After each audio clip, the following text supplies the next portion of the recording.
won't stop a thing. I've run out of fingers counting the number of multinationals setting up here. What about the 3 companies that announced their plans to launch last week? I say they're shortly. Me, I'd be looking to sell. At what price? More. Much, much more.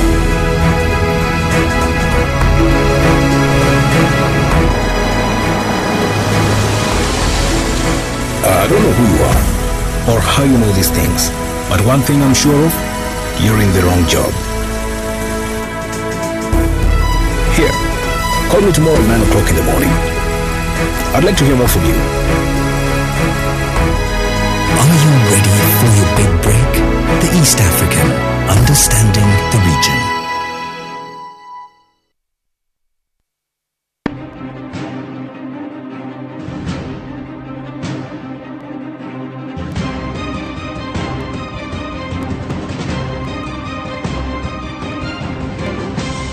You're watching Morning at NTV.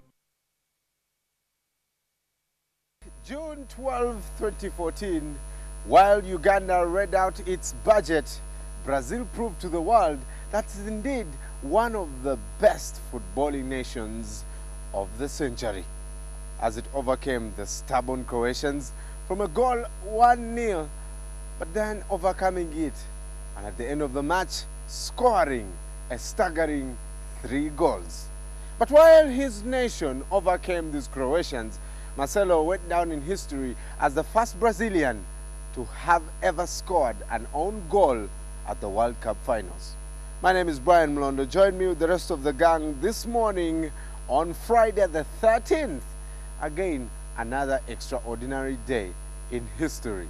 This is Morning at NTV. Let's get started with the question of the day.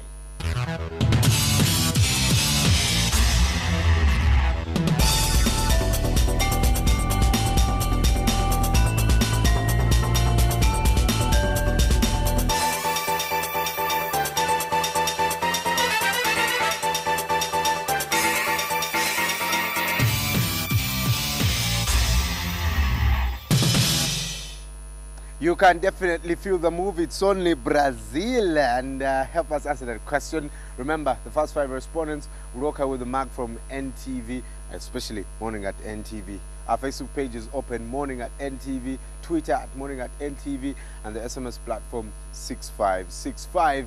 And of course, follow us individually on our handles at MBGold2, at Kasiate, at Joel Senyonyi. Senyonyi is a double S there, at Mebkeb, and at Dakaba Chigongo, who probably has not slept since 11 p.m. last night, but will also be telling us some of the World Cup fixtures coming up for the rest of the weekend.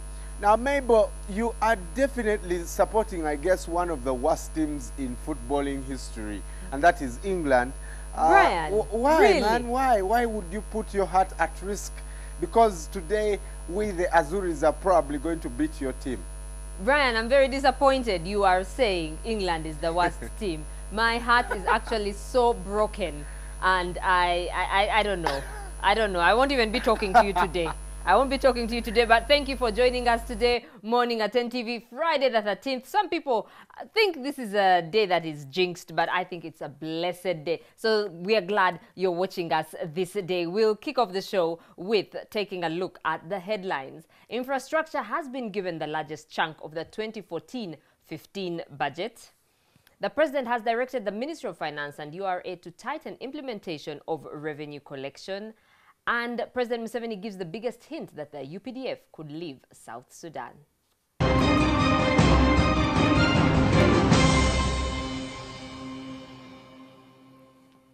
If the saying, put your money where your mouth is to mean something in this budget, then government has demonstrated that they mean business when it comes to infrastructure, giving it the largest chunk of the budget. Defense for the first time is now a trillion shilling allocation. As Samuel Setumba reports, Uganda is expected to provide most of the monies that have next year's expenditure rise to 1.5 trillion. If revenue allocations were a way to determine where government's mouth is, then the road and transport infrastructure still took the day for about the 4th year in a row, with more than 2.5 trillion shillings to start but also to complete roadworks. Education fall with 1.69 trillion, with the fact of teachers' salaries which will be increased by between 15 and 25% in mind. Then came energy and the mineral sectors, with oil in mind and completing the initial works on the refinery. Health got 1.1 trillion, which also factored in the increase of salaries for health workers. And finally, defense, which climbed into the trillion mark allocation, especially with the regional unrest and Uganda's involvement in Sudan considered. Next financial year, total resource inflows are projected to amount to Uganda shillings 15,044 billion. Domestic sources will contribute Uganda shillings 12,311 billion, representing 81.8.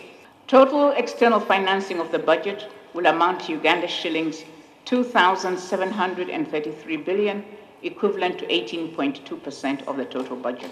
The less pronounced activity in the energy sector is rural electrification. This brings the total number of districts with electricity connections to 98 out of 112 districts. I also include Chegwegwa district.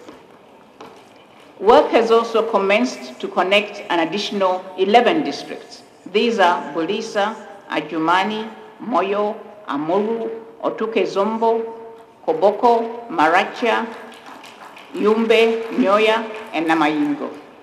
The remaining 3 districts of Kotido, Kabong, and Kalangala will be supplied by the end of 2016. The energy sector's heartbeat will be the refinery, which the government insists makes business sense, perhaps against critics.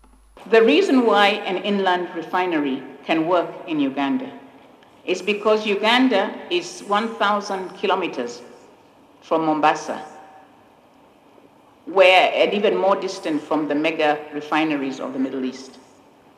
In addition, the refinery area has 30 million people living within the market area who are already using refined products.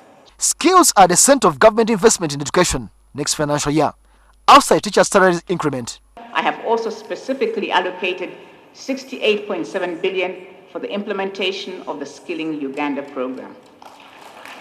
Workshops will be constructed at technical schools in Kihanda in Kanungu, Namasale na Mulata, Namisindwa in Manafwa, Bukoli in Bugiri, and St. Joseph in Kamwenge. Government will also operationalize and expand the student loan scheme with emphasis on science and vocational training. Any monies for provision of agriculture inputs will be put together in a basket to control disbursement with accountability emphasized. Samuel Setumba, NTV. President Yoweri Museveni has directed the Ministry of Finance and the Uganda Revenue Authority to tighten implementation of revenue collection and apprehend tax evaders. The president, addressing Parliament during the reading of the national budget for 2014-15, vowed to come down hard on corrupt government officials. Solomon Seranja reports. 15 trillion shillings will be spent in facilitating different sectors of Uganda's economy in the financial year 2014-2015. However, since Uganda operates on a cash budget, this money is not readily available and has to be collected from different sources. This means we can only spend what we collect, most of which comes from taxes, and only 19% of the funds are from donor aid and loans. All eyes are now on the Uganda Revenue Authority to collect more to meet these targets. This, as figures show that the tax collectors missed their targets by 475 billion shillings during the 2013-2014 financial year. With such a shortfall, President Museveni has directed that all tax evaders be dealt with an iron fist. Therefore, directing the Minister of Finance, together with the Commissioner of URA, to improve enforcement of revenue collections and to broaden our tax base. Museveni's directive clearly illustrates the political will in widening the tax base. This is mirrored in the proposed taxes that capture those governments say cannot be spared. This includes the 15% tax on betting houses, the 30% tax on total earnings of every private school, and the VAT on hotel accommodation out of Kampala, among others. There are misgivings, however, because history has shown that once this money has been collected, a percentage of it is mishandled by some government agencies. President Museveni does not mince his words on having the corrupt punished. I will not tolerate any further mismanagement leading to wasting of public resources, and the issue of ghosts in the payroll and for pensioners must stop immediately. With emphasis on infrastructure development and powering the economy, Museveni spoke on the bureaucratic processes in government institutions, especially when they are dealing with the private sector. The private sector needs a conducive investment climate for growth and expansion, and this is the only way jobs can be created. But this cannot happen if public servants obstruct and hinder private sector innovation by creating unnecessary bureaucracy and as avenue for corruption. Museveni also used the platform to boast of his contribution in improving the infrastructure, especially on the road network. Translating this budget from paper to reality can only be likened to a mirage that can only be viewed clearer when you get closer. Solomon Serwanja, NTV. With a budget that proposes taxes on fuel and sugar and one that looks within to fund the economy, there are bound to be reactions. Among those who attended the budget reading yesterday were legislators, religious and political leaders who all had something to say regarding the finance minister's proposals. So one of the positive aspects is that we continue to own the budget as Ugandans because the domestic contribution is getting bigger. Although that one means, as Ugandans, we must shoulder that responsibility of raising the money. This is the harshest budget of all time. Harsh on paraffin, harsh on salt, harsh on transfers, whether it's mobile money, whether it is bank transfers, it is harsh on agricultural, inputs. And you're saying you're actually modernizing agriculture, but you're taxing me if I'm bringing anything to fight like bacterial wilt. Generally, you could hear from the speeches and from what I saw that we are making progress. So I'm happy. Transport definitely will be increased. And to me, it is really a challenge to our people. Right now, they have a problem of transport. And if you increase the fuel again, then it will be a disaster. Any money in terms of budget is useful. It depends on how you can implement. Now, my sector is implementing now because we have adopted the value chain approach. You have heard that additional new money of over 1 trillion has been collected by URA. That money is not from my salary, a public servant. That money is from the profits of the private sector.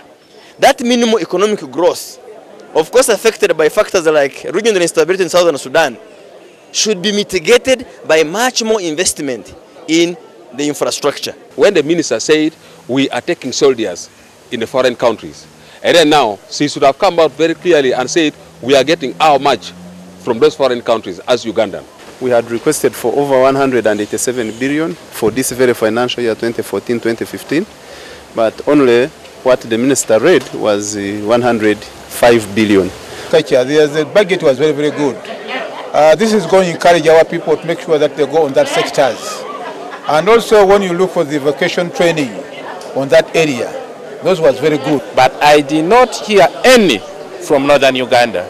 Yet this government is well aware that northern Uganda has been in suffering for quite a long period of time, which needs a lot of budgets for them. President Yoweri Museveni has given yet the biggest hint that the UPDF could withdraw from South Sudan to shore up support for the fragile Salva Kiir government after a conflict with his former deputy sparked an orgy of bloodletting. Speaking to journalists at his home in Rachtura Chiruhura district, Museveni said the UPDF has achieved its role of restoring peace in the neighboring state. His comments come after the two adversaries, President Salva Kiir and Dr. Riek Machar, agreed to form an interim government within the next 60 days. President Museveni has said that the deployment of the UPDF in South Sudan was largely successful and achieved the objective of restoring a semblance of stability in the war-racked country. Barely after returning from the Intergovernmental Authority on Development Conference in Addis Ababa, Museveni held a news conference at his countryside home in Rwakitura, Kiruhura district.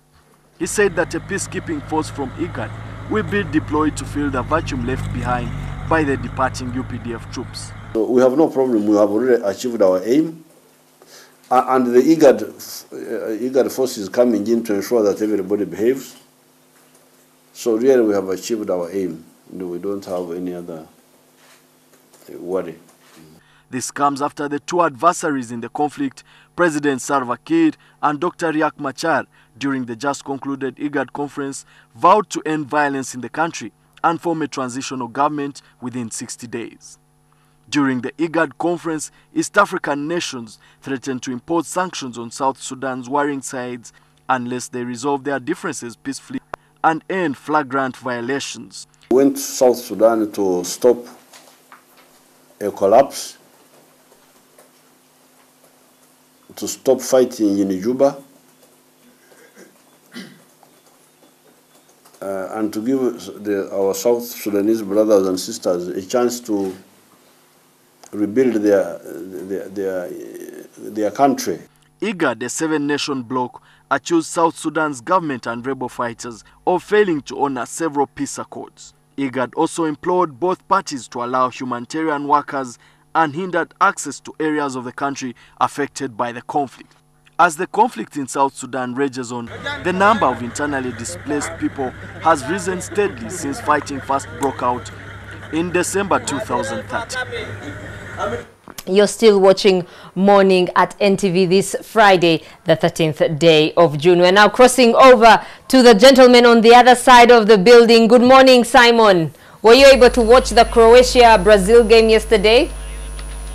Good morning, Mabel. Yes, indeed, I was able to watch at least the first half of that Croatia-Brazil game. The other half, I'm not very sure whether I watched it or rather the TV was watching me, because let's not forget that I'm a guy that wakes up earlier than 5 a.m. and by 11 p.m. that's already 18 hours, and clearly I would be lying if I can say I didn't blink. In fact, I blinked for a longer time. But what I remember is I was told of the result this morning, Brazil 3-1. I'm told of a controversial penalty. Well, that is football, I thought. And yes, that and many other stories will be trending in today's press review, the section of which always tells you what's happening in the headlines. And so let's not forget that yesterday was budget day. So that and the World Cup are the highlights of this morning's press review.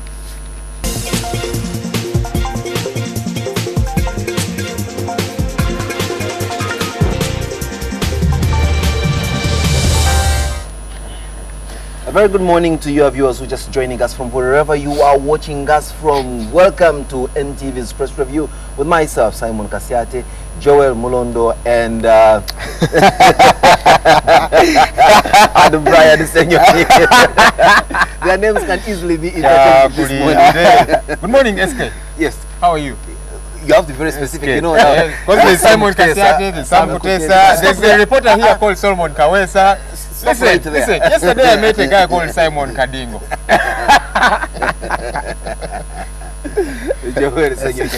I'm sure you want to cut your S into a C so that you can sound as JC, you know who I'm talking about. Well, we are waking up to an interesting Friday morning, a very, very hyper mood where we are seated. And of course, yes, the start of the World Cup yesterday, and of course the reading of the budget. Now, never mind that the Daily Monitor is telling us that it's a tough budget. Everything, almost everything is being taxed. Well, what isn't? We are at least buoyed by the fact that yes, the host nation Brazil did put up not a very good show in terms of football nuance, but certainly, of course, with all the burden of all the world watching them and being the hosts, they managed to pull off a 3-1 win over Croatia, and I'm sure many of you did watch that game. And of course, when Ismail does come later on in the show, him, Brian, and Mabel will be extrapolating more on the World Cup. But in the Daily Monitor this morning, the headline is about the budget, and we've been told it's a tough budget. How tough is it for you, Mr. Senyui? Look, I'm surprised that people are surprised it's a tough budget. This was very expected, considering the donors have pulled out, and also that we have got to do a couple of things, yeah? So if we're going to be taxing kerosene 200 shillings, you know, fuel 50 shillings, sugar, mobile money, literally everything has gone up. You know, one of those I'm excited to go up is this sports betting thing. 15% charge. I think we need to Which discourage young is people. still little. I think it's still little too. But we need to discourage young people. For goodness sake, nobody starts up a sports betting company to make you rich. No, they are out there to enrich themselves. But we are going to dig deeper into our small pockets. It's going to be very tough. Now, you see, what surprises me, I'm seeing the mixed reactions coming in from especially the opposition leaders. Here they were cheering the government when they were passing the controversial anti-homosexuality bill. Yes, they were warned that for every decision you make, there are serious ramifications. Now the ramifications are coming home to bite them, and they are saying, oh, this is absurd, our country has gone to the dogs. Yes, you said it to the dogs yourself, you were there cheering it on. What did they expect? And for me, that's a question I ask. You know, even on this show, we've been saying that we are going to suffer the consequences of some of the decisions we are making as a country. Now we are paying. Last year's budget was 13 trillion shillings. This budget is 14 trillion. 15.4. Well, we have to pay, period. We have to, but you see, I'll tell you what many Ugandans worry is the fact that we do not see the results of this money at the end of the day. You know, if people fork out heavily in terms of tax money, but you see the healthcare still remains broken down, roads are in bad shape. No, but who right forks out? over there. Yesterday, the minister told you that just last year, this year that's ending, 845 kilometers of bitumized roads were completed. So, yeah, but you see, when you move around even, you know, all over the place, but the you're thinking, was where is this tangibly? To be very honest with you, I used to take a lot longer time going to my domicile. I also used to take a much longer time going to visit my in-laws wherever they come from. And now it takes me a very short time, obviously. But you see, and for me that is, well, I know that Kampala for a fact. I mean, Robert Mugabe, the road that's just near my home, is in such a poor state that it's now called Robert Mugabe Road. Yeah. And I am appealing to the executive director of KCCA and all those in KCCA and my mayor, this man called Kalumba. If they don't bitumize that Robert Mugabe road up there in Buya, he can be very sure I will not vote for him. As if you voted for him previously. No, and he forgets. I am here on this TV. People in Nakawa are watching. Please, our folks in Nakawa. If that Karuma man does not utilize that road, among other things, so I've not seen much he has done. I think we need to hold our leaders by the, you know what I'm talking about. By the what? But so at the end of the day, if we put our money to real good use, I heard His Excellency the President said, you know, I'm not going to accept corruption, and then he said, you know, mismanagement of funds must stop. Your Excellency, I will say this with all humility. Corruption is not going to stop by you declaring that it must stop. Theft of public funds is not going to stop by you saying it should stop. The last I checked, it's only Jesus who declares, let there be light, and it is. No, that's not his and father. It happens. Yeah, they are one and the same. You know? So the father is also I think we need to practically get to fight this thing called rapacity. We need to fight theft in this country. If we do not, we can sing and sing obviously we need to take practical measures. The president's fight against corruption has, you know, we've had it from the time I started understanding. But see, that's all the talk. I have had the president saying we are going to fight corruption. Well, there is he just said when he started understanding. I mean, being old in age may not necessarily correlate with when he started understanding. Anyway, away from that, the Daily Monitor has a center spread collage explaining in a graphic and illustrative manner how government will spend your money in this new financial year. And it's all here, 15 trillion to be spread across tourism, trade and industry, social development, ICT, lands and housing, security, energy, blah, blah, blah, blah, all is here. It should be good news for public servants because they got a boost as far as salaries are concerned. Especially teachers? Yes, especially teachers. They must be very happy now. Now the question is, will we have more ghost workers created because there's more money? Well, as Honorable Maria Kiwankadid quipped yesterday during her speech, she said, well, the ghosts are us, our parents, our friends, our brothers, our kith and kin. So, and we are the ones that create them. And indeed, that goes again to lend credence what Joel has just been saying this morning, that there is need to have a very strict eye on the money and stop the hemorrhage. And it's possible. We need to make it very, very risky. Very risky for somebody to steal money. Elsewhere it is done. You know, for example, if we assume Simon Kasiate, you work here, you work at Escom, and let's assume, you told us yesterday your pockets are very deep. Let's assume you earn from all those things, you do 1.5 million Uganda shillings. Let's assume. Let's assume, you know, but then we look at the kind of car that you drive, the kind of house you stay in. We should put you to task and say, Simon Kasiate, what you are doing and the lifestyle that you lead are not congruous. And Tell then, us, where does this come and then from? someone will have to explain to you, look, I am stroking under a huge bank loans. I am digging. Yeah, then you show us. You show us how much you borrow. Your income includes the loans as well. Absolutely. Then it also shows what you possibly inherited from your parents. All those. That's part of your income, without a doubt. Many people are in this town here wallowing on jobs that pay them 500,000 Ugandan shillings when they have got acres and acres of bush following land that they would have used to earn a lot more money. So I think also there needs to be a time where people begin to realize that there is much they can earn from jobs that they otherwise shun. Interesting. Let me read to you the quote of the day by, you know the man, Sudan Parelia, on more taxes in the budget. He says, already the economy is very bad, and by taxing more, the government is squeezing people more, and this is self-defeating. Well, if this is coming in from arguably Africa's richest man who only happens to be operating in Uganda, then there is need to worry. But I do not know. I don't know why I am not bothered or even worried. For me, I come from this apathetical point of view. That one, you want something, be able to afford it. Even life itself is very difficult in its own state, and you must be able to afford it. And guess what? Nobody owes you an existence. Without a doubt, nobody does. But that doesn't mean you should be pushed to the wall. And you see, the challenge sometimes is not that we are paying a lot more in taxes. The fact that it does not return to us in form of services. What I know is, certainly we don't operate in a charity state. Without a doubt. But when I pay taxes, I expect services at the end of the day. That's and obviously, Simon, what you can afford, many people can't afford. Now, there's been an increment of 200 shillings. 200 shillings on kerosene. And this is going to be a huge debate. That is why, and Brian, that is why I take full responsibility of my predicament and do not want to clamor, to want to live a life and start worrying over the life of Sudiru Pareri. Yes. I will not worry about Sudiru Pareri. Likewise, like I wouldn't worry about Sudiru Pareri, I will not worry about a guy who's sleeping right now and had the opportunity to work but has not woken up to work, or who's not been lucky enough to have a job like I do. At the end of the day, it starts with you. The moment you realize your position in the food chain, then you know how to work. And then you see how you can fight to get out of it.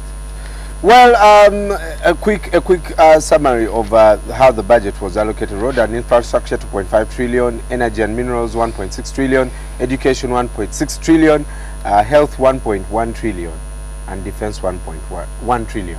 Defense this time not not the highest. I hope we will not see a bleeding of these monies from these ministries, because you see, at the end of the day, much of the time these monies do not get to do what they are sent out to do. So hopefully, what we had the president say, and Maria Chwanka, the honorable minister, we want to see value for this money. Ekanya says that it's still not feasible because most of the expenditures are passed without parliament approval.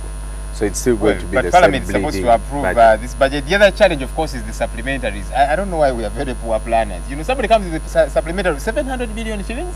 You did not see this coming, and then you come with another. So a supplementary budget is supposed to have about 50 million. Yesterday I did argue on the big story that many times I look at my income in the month and look at my expenditure in the month, and I realize I take in such huge supplementary income, and I'm always asking myself where this supplementary. You always have more money at the end of the salary. I have more expenditure than my salary, so I think maybe this is the money. So where does that other money come from? Now that's the $1 million question. I borrow. Oh, we also live in an altruistic society where you meet Joe and you know the usual saying, "Hey, boss, talk sense." And the guy just unleashes you 10,000 shillings. And stop tempting me. Stop tempting me. Yesterday I found a guy, and you know, he just gave his birthday $200. You know, and like I doubt it. It's just one change. World Cup change. Yeah, then when they go around the corners, like where is it? Well, there we have it. The budget did promise so many things, including and not limited, of course, the subject is closest to my heart, and that is the energy sector, and very specifically electricity. There are two new dams that will certainly get a huge share of this budget, and this is the construction of the Simba Dam and the Karuma, so that it can meet the growing demand of electricity, so that we don't have cases of load shedding, as it were. The government has promised us load shedding, but I have a feeling it's like this. I mean, in fact, that is I think that's what I meant to say. Load shedding, because we will have those dams completed, and it's still going to happen. We will have load shedding again. No, it won't happen. Well, government still told us that we will not have load shedding, maybe once a week. And somehow we have not had load shedding since the drought of 2007. What you see are out. When you say load shedding, I think use Museveni's word. It is. Now let me explain.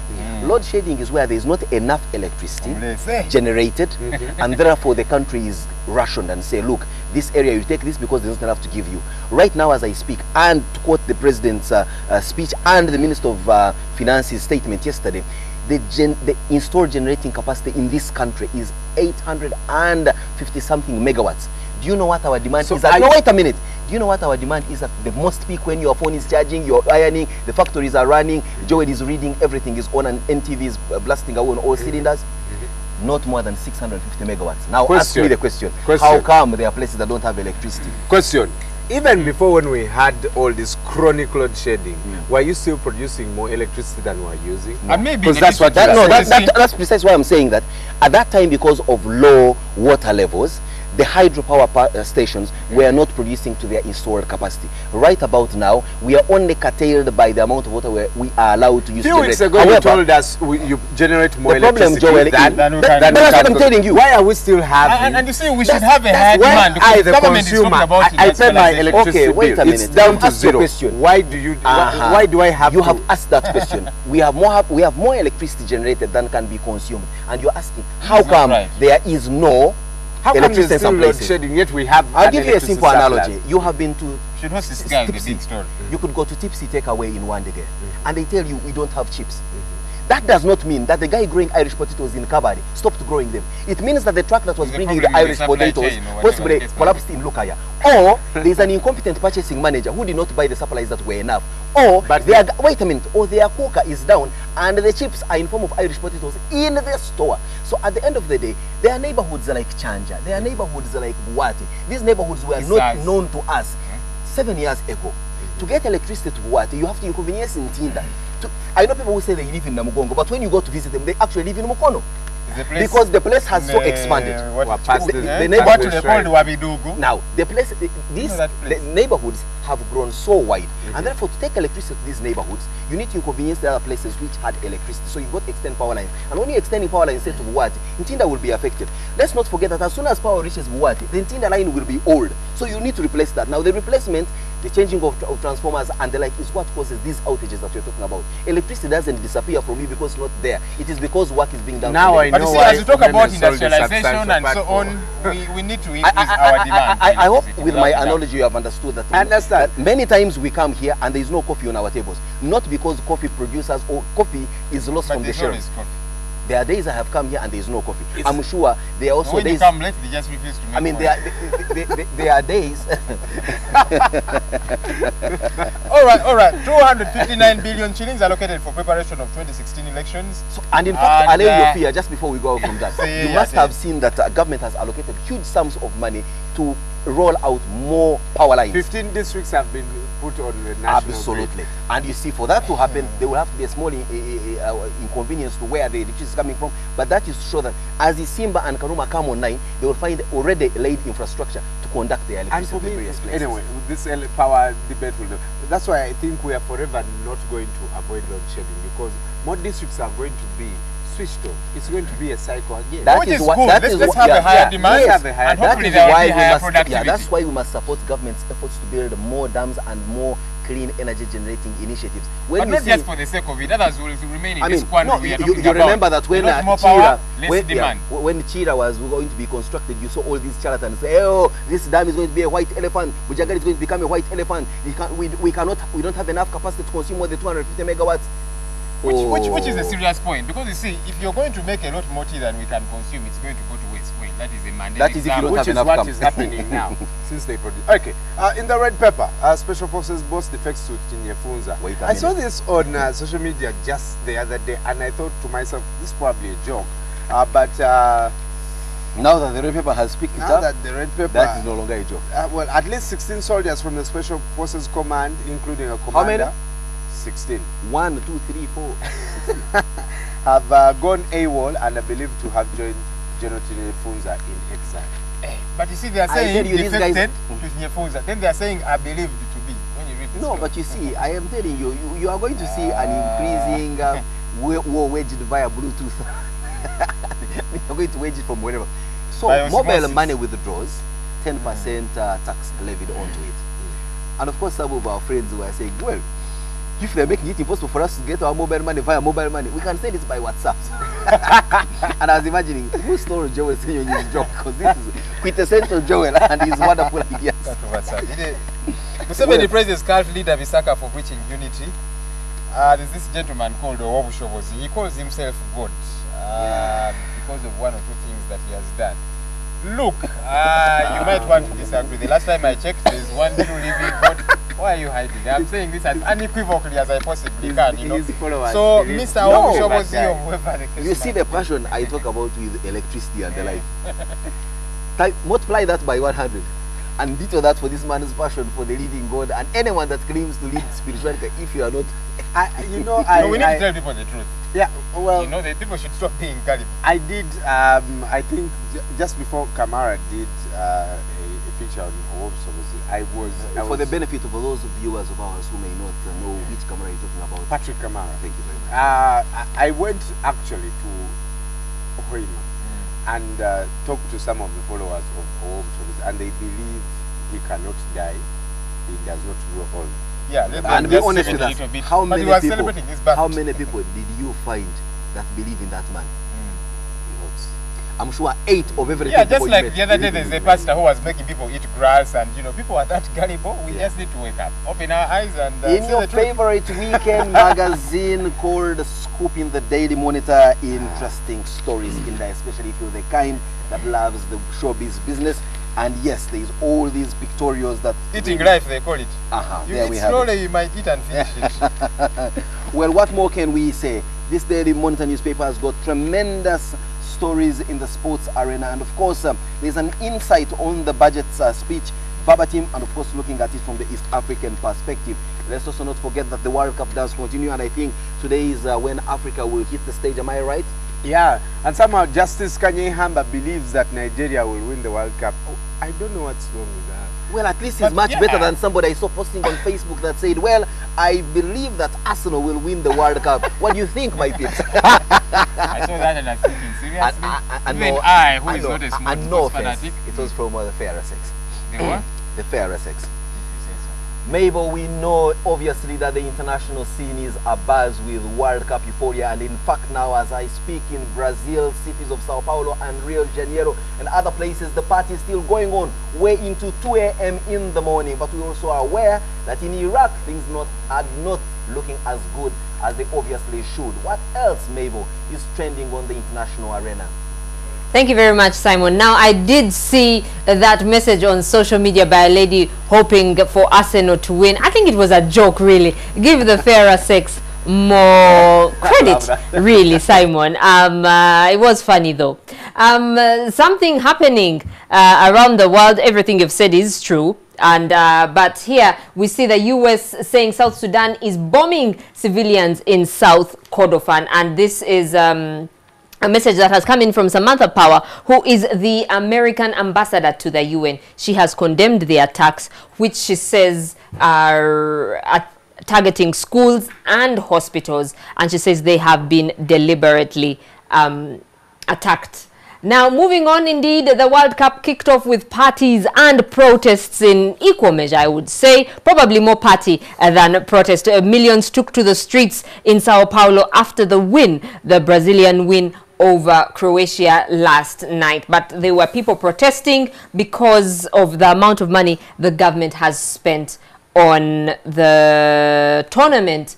Also on Reuters, we have here Brazil wins. It comes alive for World Cup despite protests. Lots of people in Brazil. An interesting picture here of someone, I think this was during the opener, someone being suspended in the air. That you can also find on the Reuters page. In Iraq, Obama is saying they are going to try and do everything they can to stop the threat of the ISIS. They threaten to move closer towards Baghdad, and that is something that is causing concern in the area. We have here a picture of Neymar as he prepares to score a penalty that gave his team a second half goal against Croatia. On BBC Malaysian plane, some of the families have begun to receive money, and they can earn, actually, not earn, they can get up to about 175,000 US dollars. So far, about 5 families have been compensated.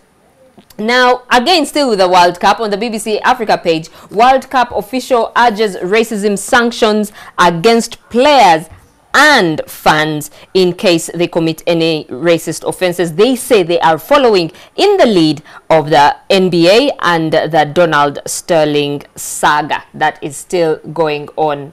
Again, more pictures here of the World Cup, which kicked off with a very colorful ceremony that saw the people there, the presenters, give pay tribute to the country's nature, people, and football with a lovely, lovely show there. We can see Pitbull, I think, in the middle, J-Lo, and the other Brazilian lady. Iraq Air Force strikes militant positions. Obama saying the U.S. is looking at all options to help Iraqi forces drive back Islamist militants threatening Baghdad. And I have to talk about England. They say they are unfazed by the World Cup pitch wars. The pitch, they say, is an embarrassment to the organizers for the first ever international game, which will be played at the Arena Amazonia. It is dirty, it has sand, and I don't know, we just wish England the best as they take on Italy this Saturday. And that's all we had for you in our international press review. Our big story continues right after the break.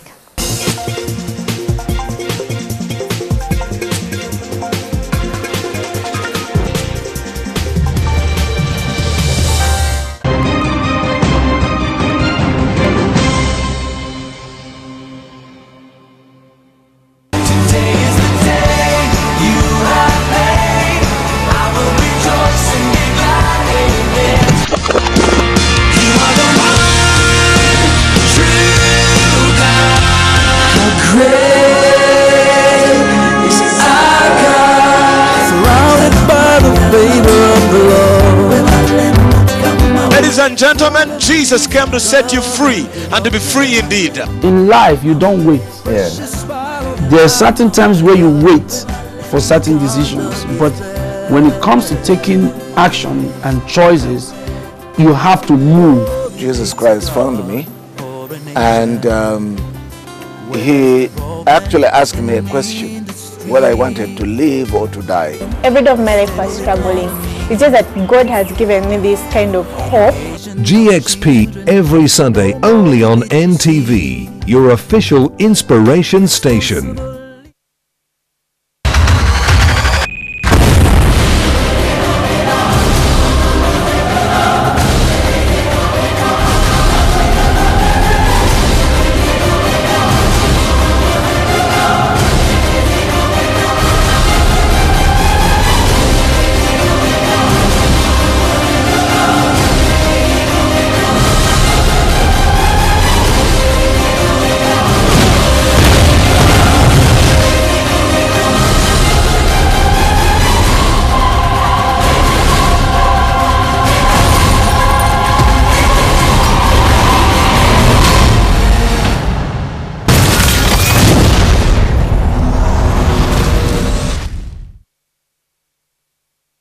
Coming soon on NTV.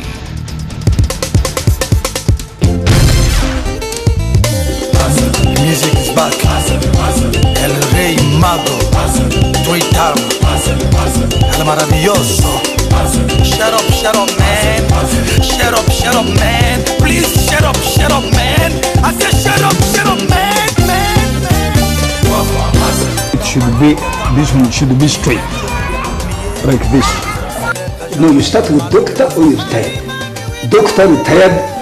Who baptized this guy called me? This name is Joseph.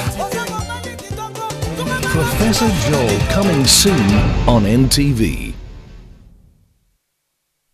Health in Wellness is brought to you by Caring Tech Strength, Panadol Advance.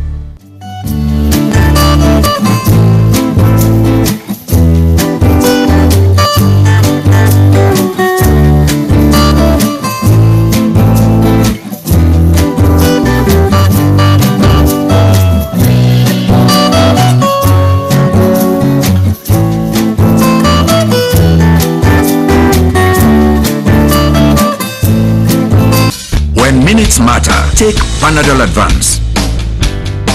Panadol Advance is a fast pain reliever with Optizop technology. Caring Tech Strength. Panadol Advance. on the next episode, brought to you by... At Orange, we know you want to do more on the internet. That's why we bring you happy hour day and night. では手放しで乗れるほどの腕前になりました小学校4年生沖山義彦ホッピングとヨーヨーが得意というここは一つのポイントです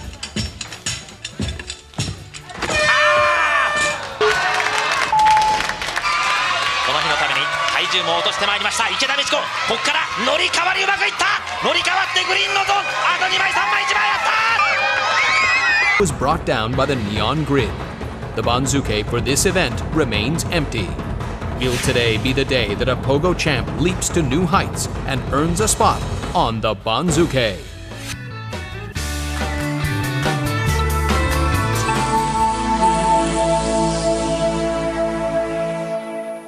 Can download movies at the lowest prices and never fast from Orange. Dial *133# to buy a data bundle. Happy hour changes with Orange. Today changes with Orange. You're watching Morning at NTV with Simon Kasiate, Mabel Kebirunji and Brian Mulondo. For the big story, now we cross over to Simon. Simon, did the budget meet your expectations yesterday? With you, Mabel, I do not have any expectation as you may want to put it on the grand scheme of things. Obviously, I expected to see my little domicile Maram debilitating road somewhere in Nakawa there to be one of those to be tarmacked. Maybe I'm asking too much from the central government. I possibly expected to see that maybe my salary will be increased here at NTV, but certainly that's not the role of the national budget. I also know that I was expecting at least some reduction in beer and other alcohol prices. That I did not quite hear, but I'm yet to visit my local pub since today is Friday to see if indeed the effect of the budget is a hard-biting one or it is a simple one. When I heard something about fuel, I'm a little bit disappointed, but even without a budget, these fuel guys will always increase their prices, and for me, that trips me the wrong way, and that's as far as I appreciated the budget.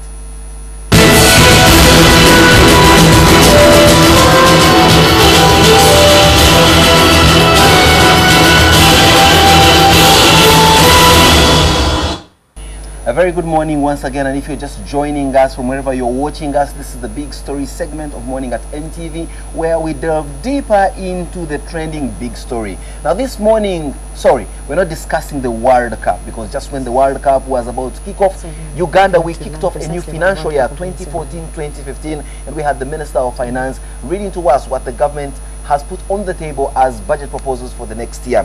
And yes, just like I told Mabel, many of us do not quite make sense of the national budget when it is read. In fact, for the most part, it is a ritual of listening to some long speeches and watching some interesting videos coming in on our TV sets, but that's just more like about it until the effects of this budget begin to bite us. The moment we walk out to start spending and we realize that our expenditure mode is now going to be taken into high drive, where we realize transport fares have gone up, or even the mere cost of what we used to enjoy as food or drink is now becoming a little bit unaffordable. But there are some amongst us who understand and appreciate matters of budget speech and presentation, who then we invite on a show like this one to break it down for us. And yes, indeed, we have with us, you know, some bit of post-budget analysis coming in from highly knowledgeable people in this man. And I have the pleasure, I will introduce the lady first, who is to my left, Sophie Chagulanyi, the program manager, Women and Leadership at the Forum for Women Democracy. Good morning and welcome to Morning at NTV's Big Story. Good morning. Thank you so much. Sophie, morning, you viewers. sound very low. Did this budget debilitate you to this extent? No, actually it didn't. Good morning, and good morning our viewers this morning. And yes, I have with me Ramadan Gobi, a lecturer of Ugandan economics at Makerere University Business School. Good morning, Ramadan. Good morning, Simon, and thank you for hosting me. Before you get down to lecturing us here, I'll seek maybe the first comment from Sophie. Sophie, from where you sit, as a woman, this time around, as a worker, as somebody that follows these issues very closely, what, in an overview, would you say about yesterday's budget speech? Briefly, I could say it's really an interesting budget. interesting in two perspectives. Tell us. The first perspective is the call we've had on widening the tax base. As there are efforts of widening the tax base, actually the burden will be more felt by the citizens themselves. What we're calling about is widening the tax base and taxing more the corporations. Hi, how are you? Now introduced or terminated is to affect the citizens directly because they are taxing the consumables, they are taxing the basic necessities. That's one perspective. The other perspective is the hope that has been created that this budget will address some of the economic challenges we've had. For instance, for agriculture, you've had 2 weeks ago, there's been talk of NADS and how NADS is going to be refurbished and changed and ABCD. So we thought, okay, fine, that's a good move. Let's wait for the budget. The budget still remains agriculture, makes agriculture remain at 3%. So what is the hula baloo of revamping NADS and the allocation? They are not speaking to each other. Maybe if you're looking at 3% in absolute terms, it could be a 3% that has more money as opposed to the 3% that was with less money. I'm talking about 3% of 100 is different from 3% of 1 million.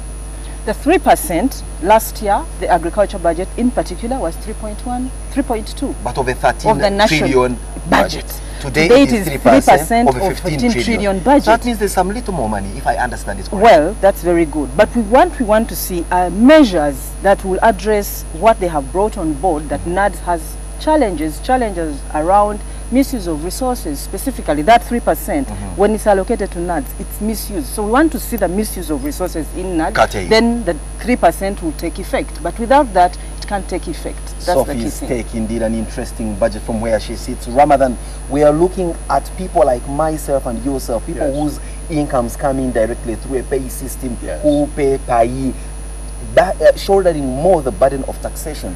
Is it the same with people, for example, from where you sit? I mean, people who operate their little shops in Chikubo, the informal sector for that matter, are they also going to feel the same brunt as we in the corporate sector whose incomes are closely monitored? Thank you very much, Simon. I think my take on this budget as far as the taxation is concerned can be twofold.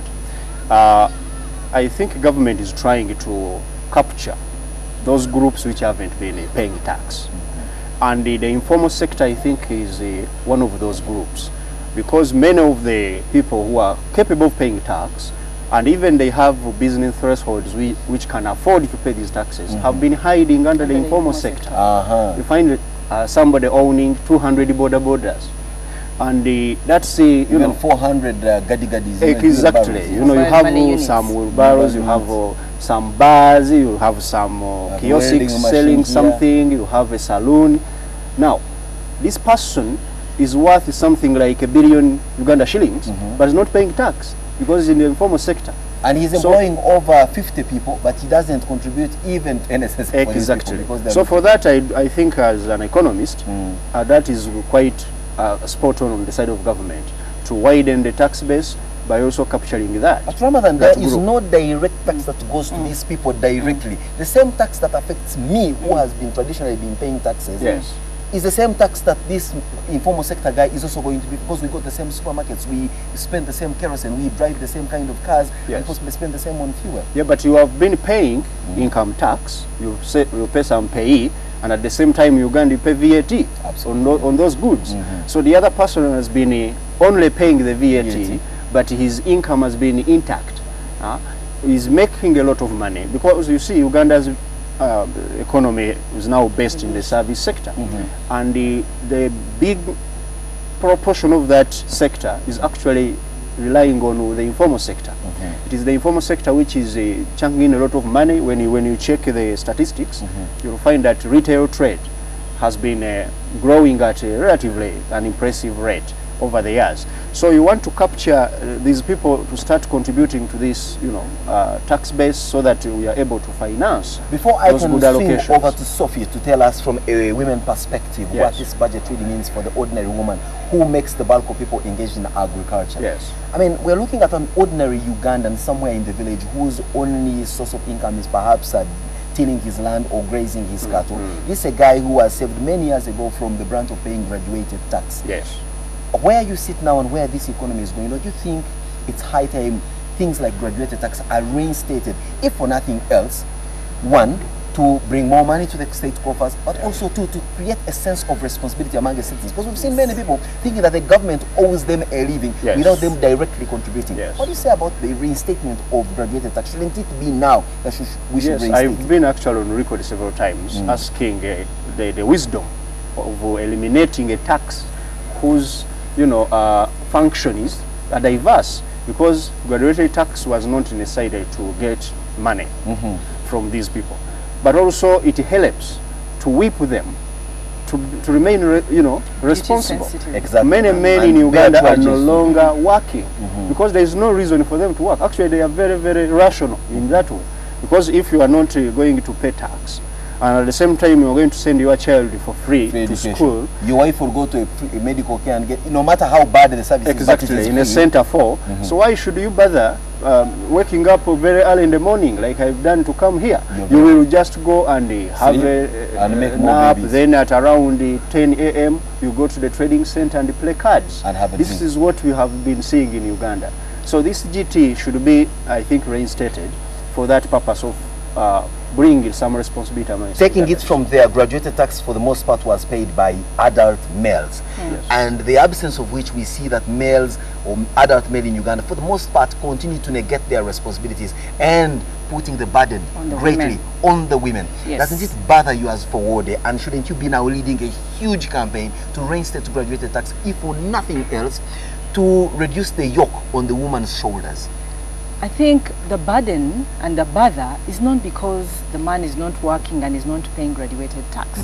The burden is actually bigger. The man is just irresponsible. Even when he's working, he can choose to be irresponsible and does not care. If you are told it is a burden of responsibility to the state, perhaps then that would make so if he's going to work only to fulfill the duties of the state, that's not the husband a woman needs. No, we want a husband who is full and compassionately responsible for both the state and the woman back home. Talking about these women, these are the women who are going to benefit from the mobile money transactions. The tax introduced on mobile money is on withdrawals. You send your mother money today, it's a Friday, for her upkeep the next week, 10,000, and she gets 4,000, 6,000 less, and she bears the burden. If the burden was shifted to the agency of the mobile money unit, that would fit into the argument he's advancing, because he's the one benefiting and probably he has more than 5 units. That's okay. But now you're the person withdrawing this money. You're the beneficiary. So that's the burden I'm talking about. It's extended from where it should actually be based to you, the beneficiary. And actually, most of the taxes introduced are to the last person who is benefiting from the service provided. And for women in particular, you're sending her money to buy seeds, for instance. She'll buy less seeds, or she'll buy cheaper seeds on the market, and the cheaper seeds she buys of less value, poor yield. So she'll keep in that cycle. Yes, which does not. But this budget also does create some rays of hope by saying that now Uganda did surpass the set Millennium Development Goal target of halving the proportion of its population living in extreme poverty by 2015. From what you see, away from the figures that appear on papers, do you see an increasing shift from absolute poverty or bad poverty into the realms where people are able to live comfortably? Or is it just a rhetoric or gimmick that is played out on podiums in Kampala? For me, I can say, and I can comfortably say this, that the statistics and the reality are not speaking to each other. Of course, you know what statistics are like. Yes. You put your head in the fridge and your feet in an oven, and the statistics will tell you that the feet are warm. No, the body is warm. Yes. Or so that's... I eat a chicken, he eats 2 chickens, you eat nothing, but then you say these 3 guys ate a chicken each. No, someone said that statistics are like a miniskirt. They give you good ideas, but they hide the most important thing. So that's exactly the situation we have now, because move out of Kampala. Don't even move so far away out of Kampala, and you see biting poverty. Within Kampala alone, you have urban poor people. And what is the level of these urban poor people? Where are they surviving from? What is the basis of their survival? The poverty is still even within Kampala, before you go far out of Kampala. So where is this measure coming from? Where are the statistics being calculated from? Well, away from that, Ramadan, you and I will agree that indeed this kind of budget perhaps does not necessarily give that wonderful investment climate that many people have talked about in Uganda. What, in your view, could have been done better to attract much more foreign investment and encourage local investment? We're talking about, of course, the central bank lending rate and things like that, the cost of doing business in Uganda. Was this greatly addressed in the budget? You know, we need to put this in perspective. Uganda's problem today is having too much market and too little government. To put it the other way, although government is doing a lot of things that it shouldn't, it's also not doing a lot of things that it should. E.g. regulation? One of them is, and I've been singing about it, is regulation of financial institutions. You see, Bank of Uganda now does not have any mandate to whip these banks and other financial institutions, even to follow its policy. You're kidding me. You know, the central bank rate is only effective when it's going up. But when they reduce it, these banks just ignore them. And the Governor Mutebile was, you know, on camera, and he said, I can't influence banks to reduce rates. Isn't that a quintessential sign of incompetence for which he should not even be... No, it's not Mutebile's problem. It's a Ugandan problem. You know, in 1987, when we were carrying out the economic recovery program, and we were coming from those problems of 1980, high inflation, galloping at over 300%. This government was asked, what is the problem? And they said, you know, it seems the problem is government. It's doing business, regulating things, and so in the bid to reduce its stake in the economy, it completely shut the doors and let it go. So this economy is running roughshod. That's why fuel companies, for example, run their own cartel. They choose when to increase their prices. You know, in the world of economics, they say they are free markets. In Uganda, we have free for all markets, where it is you and me to decide on what we feel is appropriate.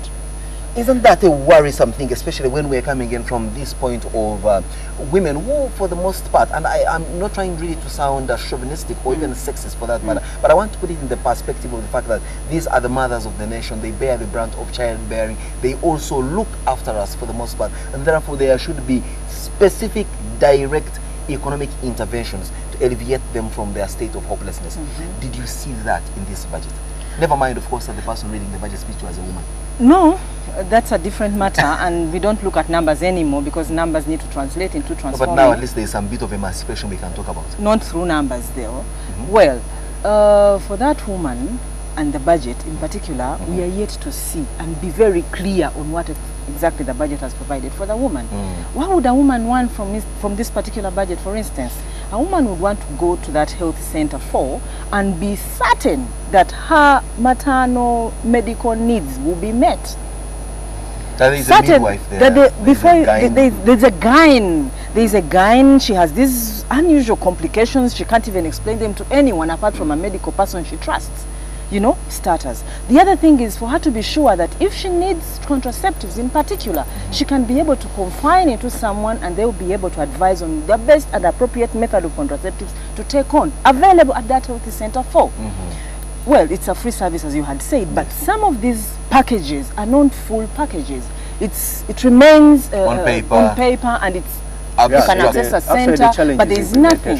So now this woman will be health-wise poor. If she's health-wise poor, now that brings in poverty as well, because she can't work. She has this medical complication she has to address before you even go to the brunt of child labor alone, you know. So now you go to education. She would want to benefit from education. When you go to the education system itself, on the other hand, those who manage to go through it are not sufficient enough to transform this economy into something that we want. We're not sure. That's why there are issues around unemployment, you know. Even when you do employ, the ones you employ are not very, you know, packaged to address the issues that you want them to address. So you still have that issue of unemployment because of the education system that is poor. When you go to the quality of education she receives in a UPE, her child receives in a UPE school, it's questionable at that level. So she's surrounded. Like the problems that bedevil women in this country are certainly far from over, and even this intervention like the budget doesn't seem to answer them. But I'll ask one final question, because time is not certainly on our side, and to both of you, and I would love to get your considered opinion on this question.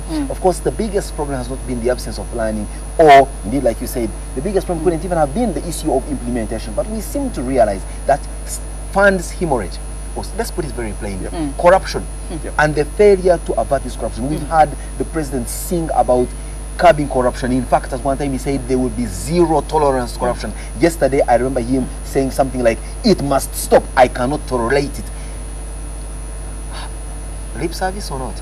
I think it is lip service. Thank you very much. Ramadan? And I think, you know, there are some people who have been talking about aid that should be cut in the countries like Uganda because the corrupt are stealing our money.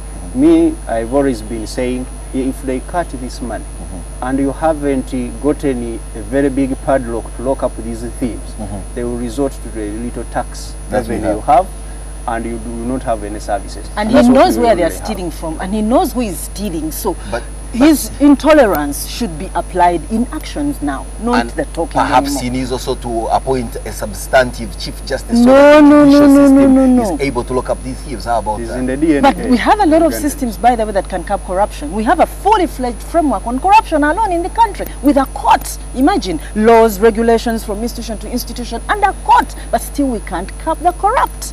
So that's why I say it's lip service. Well, from wherever you're watching us, clearly the issues in this country continue to baffle very many, and even when a magic bullet or so we think in the form of a budget that's supposed to create hope does come to play, there seems to be more questions than answers and a lot more pessimism on whether this will take us forward. Let's take a short break. When we return, it's Simon Says.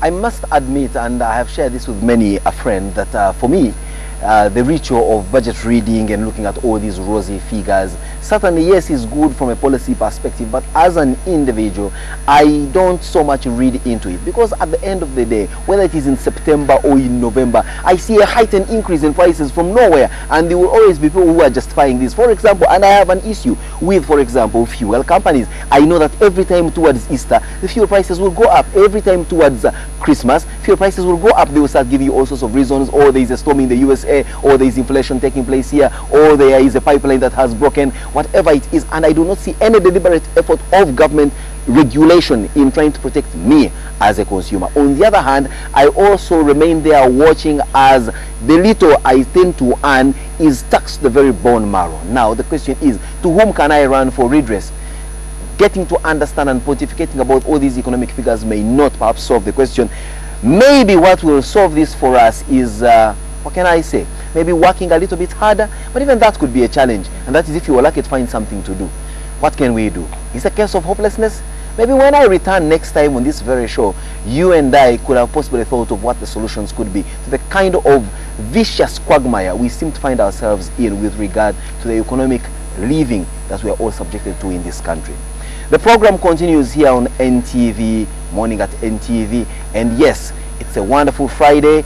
World Cup is on. It's all exciting gloom and glitz. But in all that we do, one, let it be productive, but two, let's stay safe so that we live long enough to tell the story, and if for nothing else, at least pay taxes to this government that needs them so much. Have a good morning.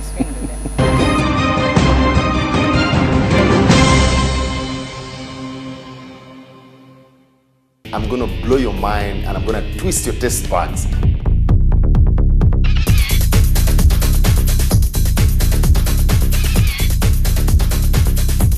The flavors are already coming together. I can feel them. Very lovely, very appetizing, very healthy.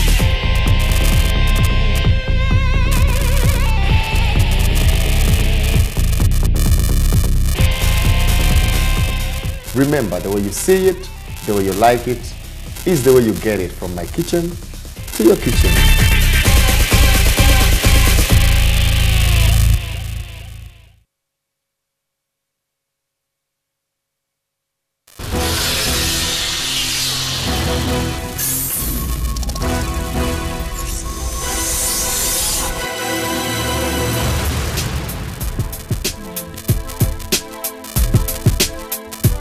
Follow the beat, follow the beat, follow the beat, follow the beat. Follow the beat. Follow the beat, follow the beat, follow the beat, follow the beat. Follow the beat. Follow the beat, follow the beat. Follow the beat. Follow the beat, follow the beat, follow the beat, follow the beat. follow the beat.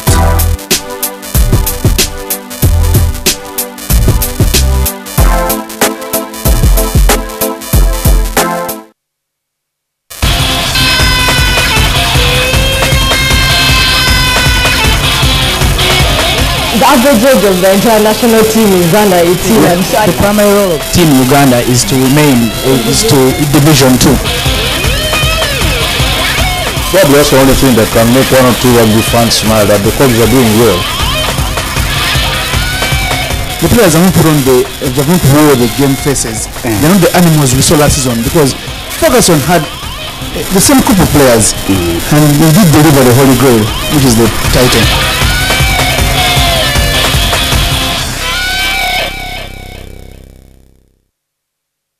I'm gonna blow your mind and I'm gonna twist your taste buds.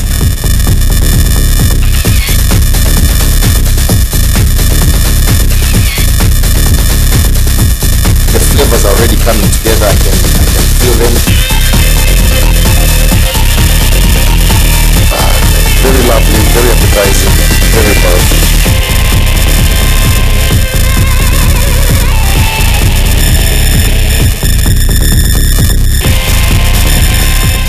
Remember, the way you see it, the way you like it, is the way you get it, from my kitchen to your kitchen.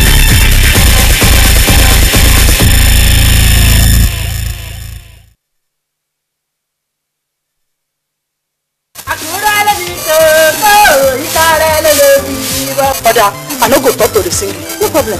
Keep singing.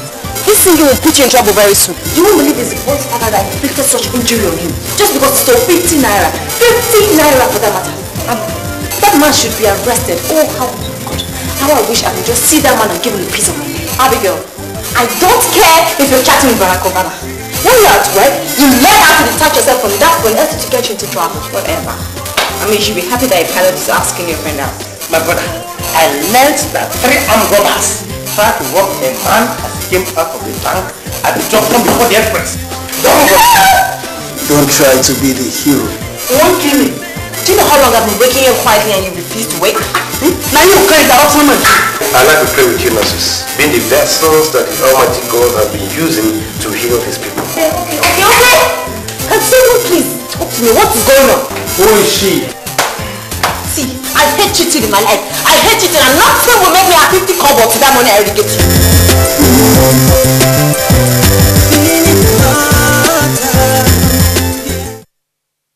Hey there, Mr. Krabs. Are you ready to party? I like to move it, move it.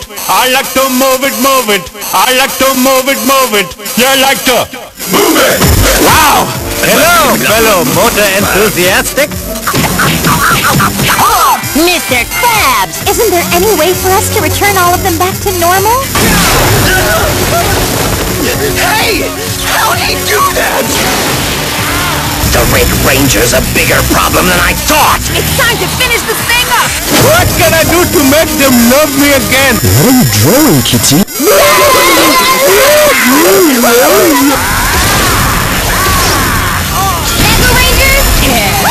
That's a mega win! Hello, King Julian, you are truly inspiring. SpongeBob! Everybody else in the spectacular, everybody nice, sweet, fantastic. On the next episode, brought to you by At Orange, we know you want to do more on the internet. That's why we bring you happy hour day and night. La Patrona. Mom. Need you to lie. To lie shamelessly, just like your mother-in-law does. I need you to gain her trust. So what really happened to my sister, Poncia? I can't believe it. Even though you were her family, you didn't notice it either. Mazziolicci's car was going to be hit, so he tried to maneuver the car, but he lost control. That man was waiting there to kill them. Now how do you know all of this, though? Because I'm a witch. Didn't you hear that about me? This can only indicate one thing. This young man had to brake to avoid hitting something. I think we were set up, sir. Very good, Gonzalez. La Patrona.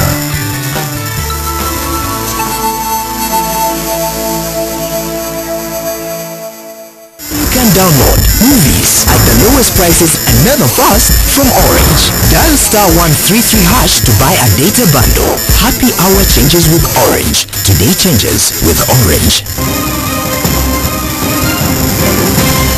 You're watching Morning at NTV with Simon Cassiati, Mabel Kabirunji and Brian Molondo. We're glad you're still watching. It's about 16 minutes after 8 o'clock this Friday, the 13th of June. And we'd like to say happy first birthday to Christabel Tamia. Message coming in from Facebook. And yesterday we talked about George Bush Sr. celebrating his 90th birthday. And this is how he celebrated his birthday, by skydiving at 90. Now, most of us watching are probably less than half his age and have never done anything close to that.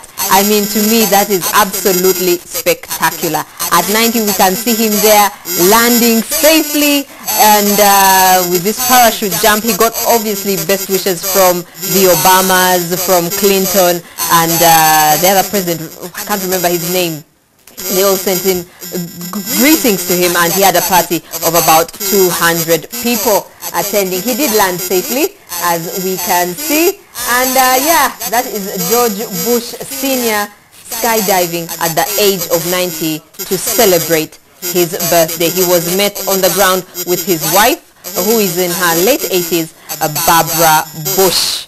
And yeah, it's interesting. We shall move on to some of your messages now onto Facebook. We have, the national budget was ready yesterday, and we have some of you commenting here.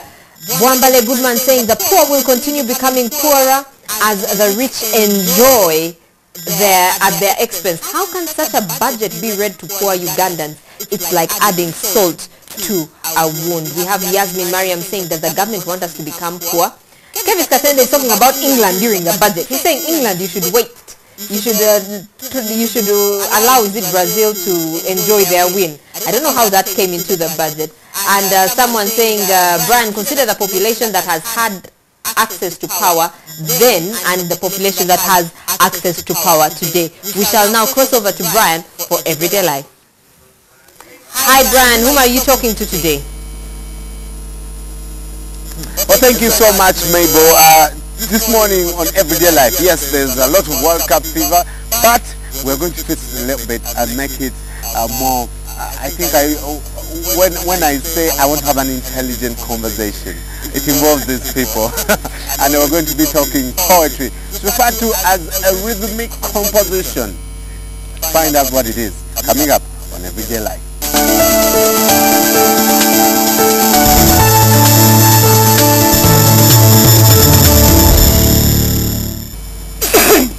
Well, this morning joined by Irene Esther.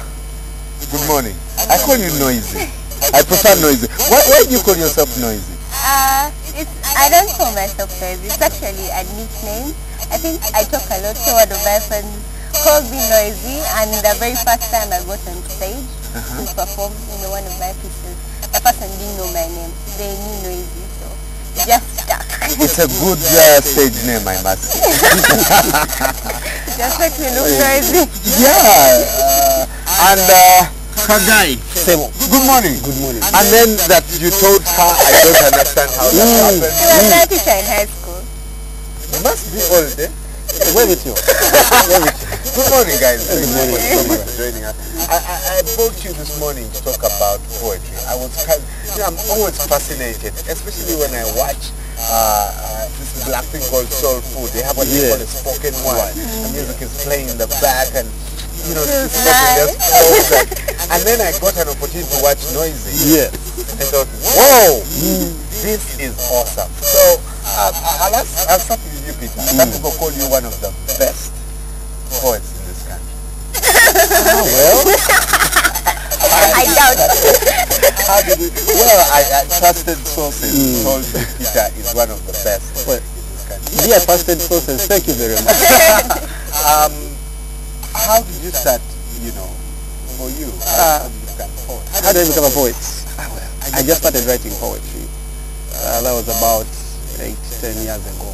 It was probably after high school. And that's when I thought I should give it a try. When I was at campus, I met a group of people.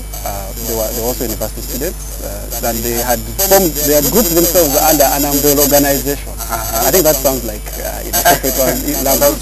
Yes, but it was a group of friends, and they used to call themselves the Lantern Meet of Poets. And so they used to meet at the National Theatre every fortnight to critique their own poetry. Now, as a person who had studied literature and focused so much on what it had done in Uganda, I found it a very fascinating invention. That there were people who were actually interested in writing poems, and they even took off time, every fortnight religiously. And they still do. And they still do up to today. And it's been going on for 7 years now. And they don't miss a single day. So I was fascinated, and when I joined, I realized that they actually took writing seriously. They took critiquing seriously. And then I also discovered they actually perform poetry. They are poets actually. Yes. So they also get up on stage and recite poetry. And I was fascinated. And I asked, how can I do this? They said, you've joined already. You just write, and we shall give, when the time comes for us to perform, and we give you a poem and you think that you can perform well, we shall let you stand on the stage and perform. And that's how I found myself there. Noisy. What's your story? I did literature in high school. I taught her. But you are a literature. The stuff he used to bring in the papers was so hard. So at first I had this whole negative thing about poetry. Then he told me about the Lantern Meet of Poets. And then I get a chance to, a friend of mine shares with me some spoken word pieces called P4CM. So I watch them and I'm like, I can talk. I like doing the whole music thing. You're so animated. I'm very expressive. I think I would like it. So I joined the Lantern Meet of Poets, and they help me better myself. Like as time goes on, the very first time I got onto stage, I was very nervous. I didn't ever think, it would grow this big. Yeah, but it's something that has grown, and I like it. Is there like magic that you're supposed to do? Are there like basic things that you're supposed to do? Yes. Key golden rules of poetry. Let's start with the basics. I'm probably all over the place because I just want to hear the pieces. But the basics first is that you must not be afraid to express your emotion. And that is something that our education system does not emphasize. At least when I remember what my teachers used to teach, it was presented as if poetry was for girls because they are more emotional. At least they are more emotive. And so the boys are supposed to be stoic. So you must not reveal your emotions. You must always be strong. And that is the weakness, because we end up living a life of pretense. Sometimes in vulnerability you show strength. And that is what poetry does. So the first thing, you must be confident. You must not be afraid of people judging you or people. So you write whatever you think, you write whatever you feel. That is the first step. Second step, you must be a person that believes that this world is not just physical. It is also spiritual. Yes. Regardless of how you come to it, you might be, like one poet said, you could be a Muslim and sing a song that praises the sun. Or you could be a Christian from Anglican, Protestant to confused. You could be a witch doctor, you could be something, but you've got to believe that this world is beyond what you see physically. There's always a higher power, regardless of what you do. Regardless of what you do. The atheists believe in a higher power. I don't know. I think because the atheists are so much involved in the physical. They value life in the tangible, in what they can see. And so they fail to actually realize that there is a higher power to whatever we do. Now, as a poet, that is the other thing you must believe. Because at that moment, you will realize that whatever you're saying is not just you. There's something else. You might be here thinking that I'm a good writer, I'm a good performer, without actually realizing that there is a higher power that is guiding you to do some of these things, and you must communicate. And that is why, yes, you must communicate that. People tell me you must be able to write. When you're writing, first of all, are there styles? You forgive me for being I'm really excited because I'm totally inspired by poetry. So, do do you have a particular style that you use? Okay, my kind of style is more like spoken word, like I'm telling a story. But even when I'm telling a story, I'm not like, once upon a time I went to the market. I will put in a bit of rhyme and like, once upon a time I went to the market. I bought some tomatoes. You know, just to keep the thing, you know, that's what captivates people. And another thing with poetry, you know, words have so much power. They have power to heal a soul, they can kill a soul, they can change a nation. Every time someone says something, they impact on another person's life. What they say can break them or make them. So poetry is just one of those ways you can use words in the most amazing ways. Not just to kill people and make them think bad about themselves, but to inspire them. I am told that you also have poetry styles. She has talked about spoken word. What other styles do poets? They are various, but unfortunately they are mostly textbook. So I can talk about odes or sonnets or ballads or limericks or whatever, there are so many. But there is this new as such. It seems as if it is just a school that is coming out of this dormant vocal that has been dormant for quite a while. And it is what she calls spoken word.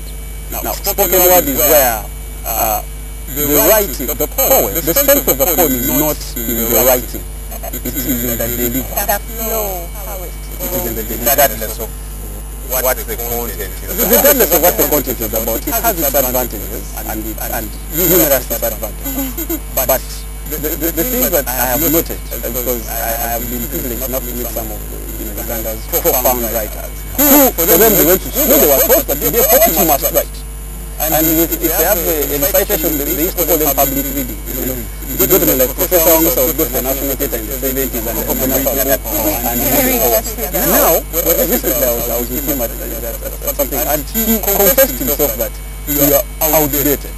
Because the spoken word is now taking over. Where now the strength of your delivery is not in just what you wrote, but in the manner that you speak.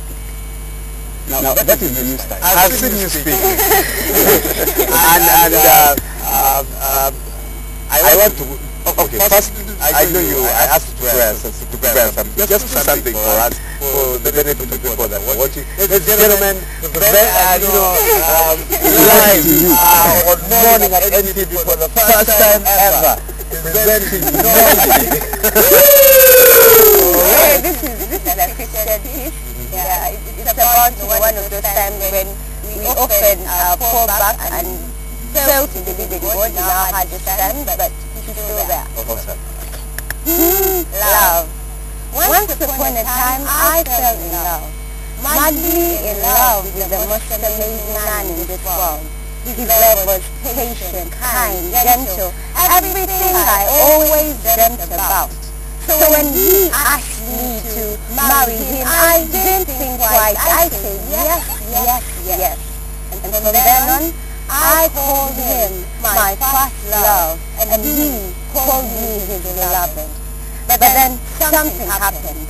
All of a sudden, this love that once made my heart skip 1,000 times didn't anymore. You see, everything and everyone around me seemed to suggest that I deserved better, that this love was absolutely boring and a complete illusion. As I wallowed in my confusion, another handsome lad came my way just in time to help me make my new decision. He was charming, famous, gave me everything the world desired. There and then, like a fool in love, I held his hand and turned my face away from my first love. I could hear him crying, begging, asking me to come back to him, that he truly loved me, would always love me, and would wait for me. But I gave him a deaf ear. I mean, someone else had gripped my heart, and I could not keep him waiting. In my new life, there is no doubt I was happy and living like a princess, but that was for a while, only a little while. Yes, this new love of mine gave me everything the world desired, and when worked hand in hand. Every girl wished they were me. Everyone thought I had it all. Everyone thought I had the perfect life. Everyone except me. I felt empty. And for the first time in a very long time, I yearned for my first love. This new love could not at all match up to the kind of love my first love gave me. And sooner than later, this love left me. He left me much more broken, lost and confused. But my first love was still by my side. After everything I had done to him, he still held my hand and told me how much he loved me. After hugging him so much, he did not just want me back, he loved me even more. I was amazed. Such love is like God's love for us. 1,000 times we fail him, but his mercy still remains. 1,000 and 1,000 more times we keep breaking and breaking his heart, but he does not love us less. 1,000 and 1,000 more times we keep denying him, but he still calls us his beloved children. He still gives us 1,000 and 1,000 more times to get to know him, to get to experience his love. Will you take this chance and get to know him? The end. I want to give you a challenge. We are having the World Cup. We just make do something now. The World Cup here. Say something about maybe it was bad team England and how Argentina will lose. I want to ride, run and hide. It's a thrill. It's the heart is so many drills. Waiting with anticipation for that one, the one that will win. It's that ball. We will call the final ball. That will tell us who he really is. It's that time of the year. It's that month, that long-awaited anticipation month. We all wait for. Waiting. There are 30 days waiting for the one that will make us shiver, make us bite our teeth, make us sing with joy, shout, all we want. It's that ball, that goal, that team we will call men. It's the World Cup. As we wrap this up, what advice do you have for aspiring hosts, young guys who probably even beginning their family, what are the opportunities for people like that? Amazing opportunities are available. Right now, Uganda is starting to a literary cultural hub. Most people don't know this, but there's so much happening. Today, the Commonwealth team will be here to announce the best Commonwealth fight in Uganda. The advice I have for the people that are interested in writing is this. First, pragmatic stuff. Find other writers. So that you can create a team. You create a network, because it's a good network that other opportunities come to you. Second, there are so many writing competitions now. Now, with this invention of the internet, I don't know, I think of 7 or 8 that probably somebody would submit to in the next 2 months. So many opportunities out there. And then thirdly, for me, I think this goes to the parents. I think they need to stop thinking about life. This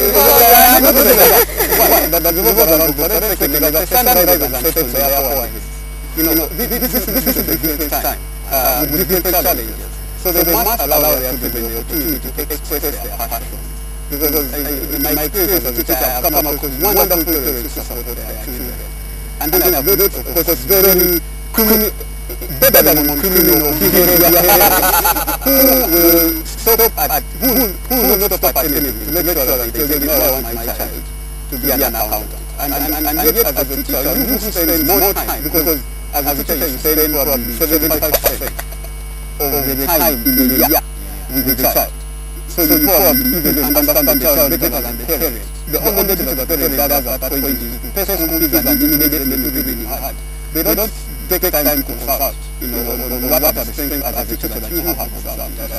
And so I think that they should, as a wrap up, they should try as much as they can to discover their children's passions. Because it is at that level, at the family level, at the upper level of materials, where if a certain talent is not nurtured, it is destroyed. Yes. No, for aspiring young, especially ladies, like I was so inspired when I watched it, because on stage with beautiful lights, and the dialect of the young, and I'm like, why?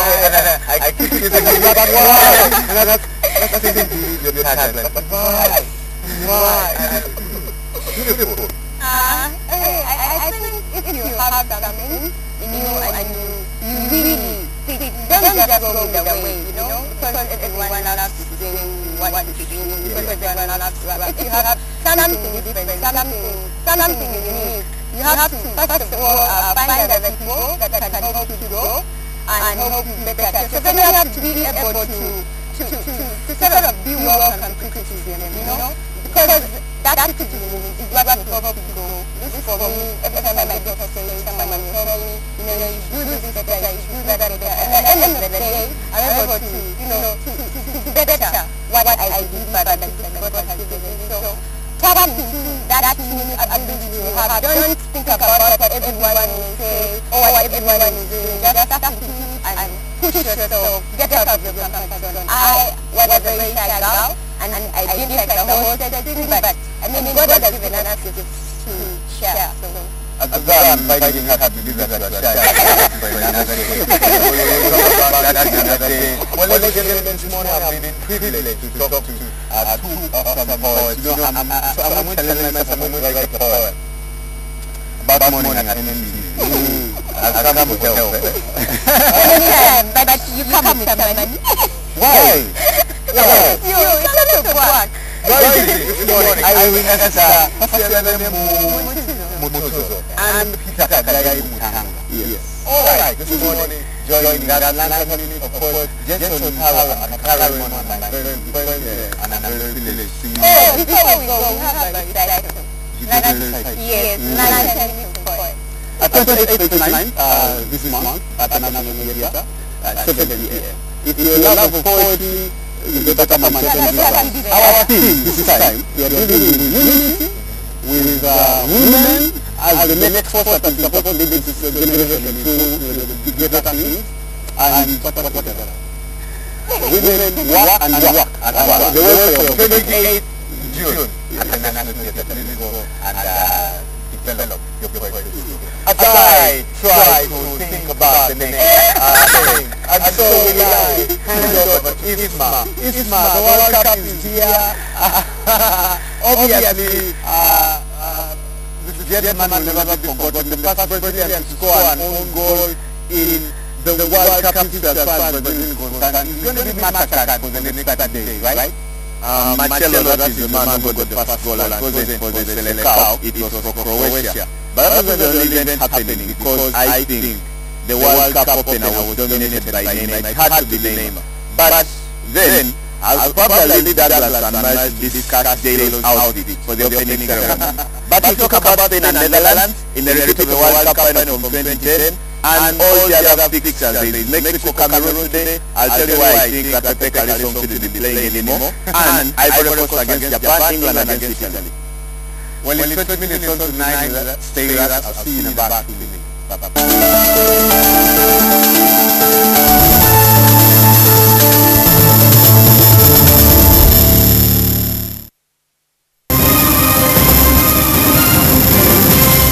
You're watching Morning at NTV with Simon Cassiati, Mabel Keberunji, and Brian Munondo.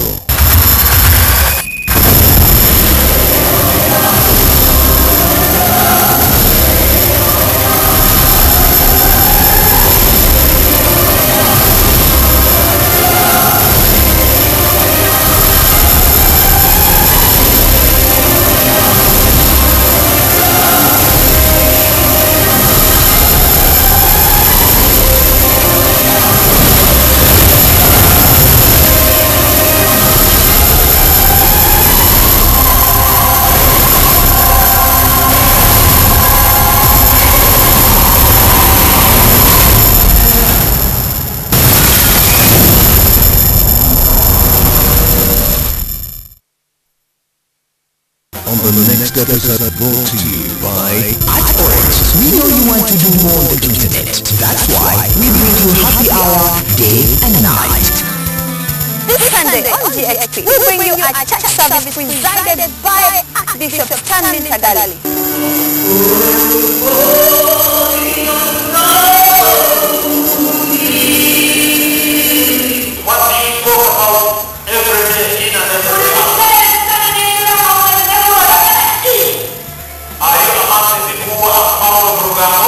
And of course, the big party at Watoto Church, Chengera. There's nobody who changes people like Jesus.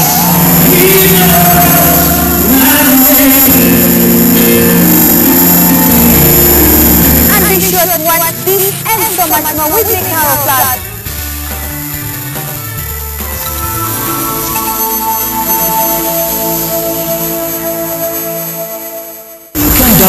Movies at the lowest prices and never fast from Orange. Dial star 133 hash to buy a data bundle. Happy hour changes with Orange. Today changes with Orange.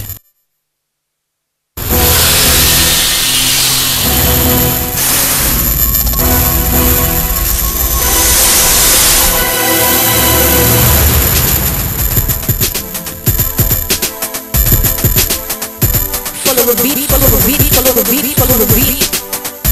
Follow the beat, follow the beat, follow the beat, follow the beat, follow the beat.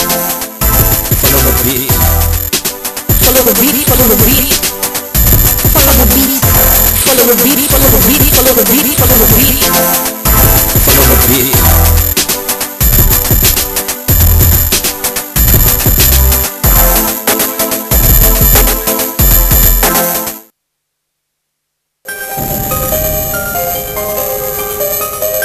My home, someone came in and made back and to get there to what you do. I went to the dancing and I asked why is it that our father is negative for us to oppose to? Every time I find a story of assault of one person to another, I get disturbed. Mayo ndiye wale kasuze ole bakokeza. Naze poza chini tumutya wange yanjokeza. The other thing I know, just loves music and loves to sing. I've never seen her even smoke a cigarette. The days of legal trade in slaves are history, following its abolition in the 1800s. The entire villages, that's when I started getting past. Everybody has a story, but yours will only become our story when you share it.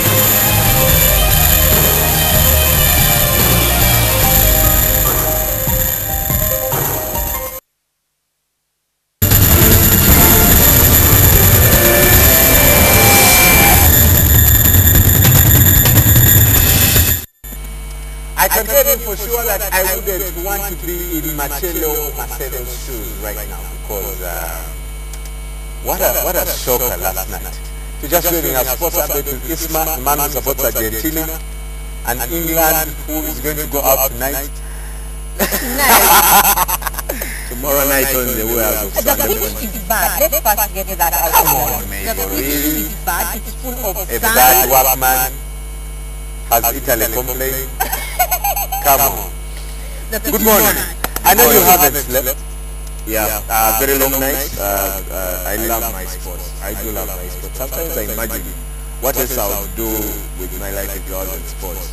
Really? Probably, yeah. I tell you, because I've probably been like this since my P4 or P3. Yeah. Something around there.